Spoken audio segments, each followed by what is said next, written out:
Stop crying. You're too sensitive. It's not a big deal. Toughen up. You heard those words so many times they stopped feeling like opinions. They started feeling like facts. Like there was something wrong with you. Something everyone else could see except you. After a while, it stopped sounding like something someone said. It started sounding like a diagnosis. So you adapted.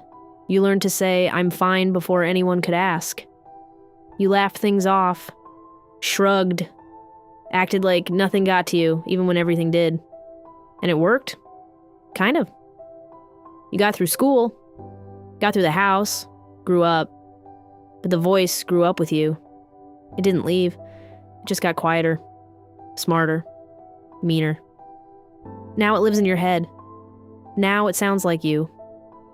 Now you say to yourself what they used to say to you, and half the time you don't even notice. This is how you learned. You cried at school once and somebody laughed. Maybe a classmate. Maybe a teacher who looked irritated. Doesn't matter. The lesson was the same. Don't cry here. So you held it until you got home, or until you were alone in a bathroom stall. Then it happened at home. You got upset, and somebody rolled their eyes. Here we go again. Why do you make everything such a big deal? So you stopped bringing things up. Then you tried explaining yourself. Once, maybe twice. And suddenly, you weren't hurt. You were dramatic. Attention-seeking. Too much. Different people, same message. Over and over. It was never, "I'm sorry that hurt you." It was never, "Tell me more." It was always this: your pain isn't the issue. You are. So you adjusted. You got quieter, smaller, easier. You stopped asking for things, stopped needing things out loud. You became the chill one, the low-maintenance one, the one who never makes a fuss. And people loved you for it. She's so easy. She never complains. And that's what really messes with you, because getting erased started to feel like being good, but nothing inside actually got smaller. The feelings just went underground. The pain, the loneliness, the anger you were never allowed to have. It was all still there. You just got good at hiding it. So good that sometimes even you believed the act. Here's what nobody told you. Some people really do feel more. Not because they're weak, because their brains are taking in more. In 2014, researchers put people in a brain scanner and showed them emotional faces. Happy, sad, angry, neutral. And they watched what happened. Some brains barely reacted. Others lit up. Not broken, not damaged, not defective. More responsive, more alert, taking in more. There's a name for it: sensory processing sensitivity. And it's not rare. Roughly 15 to 20% of people have this trait. It shows up across animal species too, which means this isn't some mistake. It's adaptive. It's old. It's stayed for a reason. You're not broken. You're built to register more. And this is where it really clicks. Some kids are more like dandelions. They can grow almost anywhere. Others are more like orchids. In the wrong environment, orchid kids struggle more. More anxiety, more pain, more of the damage. So people look at them and decide they're weaker. But that's not the full story. Because when orchid kids get the right environment, safety, support, people who actually listen, they don't just catch up. They thrive. They become what they were always capable of being. That same sensitivity that made them suffer in a bad environment becomes a strength in a good one. So no, you were not too sensitive for the world. You were in a world that handled your sensitivity badly. And this is the part that messes with you as an adult.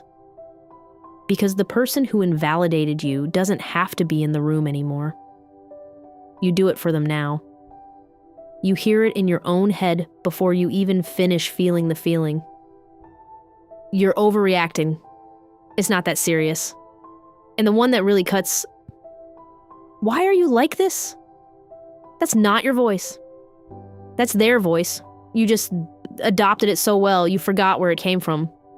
And the cost is brutal. You stay in relationships that hurt you because you keep telling yourself you're overreacting. You let people cross your boundaries because somewhere deep down, you already decided your boundaries are the problem. You apologize for needing things. You numb out just to get through the day, then hate yourself for being numb.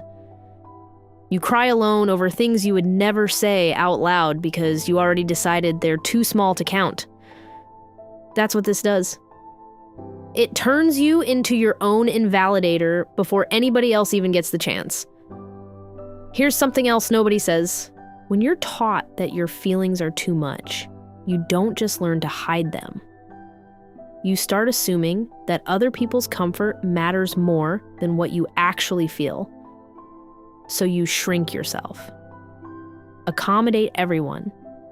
Make yourself small and easy and convenient. And somewhere along the way, you lose access to what you actually feel, what you actually need, what you actually want. You get so focused on not being too much that you forget who you even are. How many years did you spend trying to become less human just to be easier for other people? I need you to hear this. Nothing was wrong with you. You were responding normally to things that weren't handled normally. Your sensitivity didn't need fixing. It needed safety. It needed people who could hold space for it instead of punishing it. But when people couldn't handle you, they did the easiest thing. They made it your problem, and you believed them because you were a kid, and kids believed the adults around them. But that story was never true. It was just the story you had to adopt to survive in that house, in that school, in that friend group. You don't have to carry it anymore. So try this. The next time you feel something and that voice jumps in, you're overreacting. It's not a big deal. Toughen up. Pause. Don't ask, am I too sensitive? Ask, what is this feeling trying to tell me? Because your emotions were never the enemy. They were information, signals, warnings, truth, and you're allowed to listen now. You didn't need to become less sensitive. You needed people who knew how to handle your sensitivity. And if they couldn't, that was never proof that something was wrong with you. That was their limitation, not yours. You've spent this whole video realizing that maybe you were never too sensitive. Maybe you were just taught to silence parts of yourself that deserved understanding. But realizing that is only the first step. Because the harder question is, what happens when you start feeling again after years of shutting it down?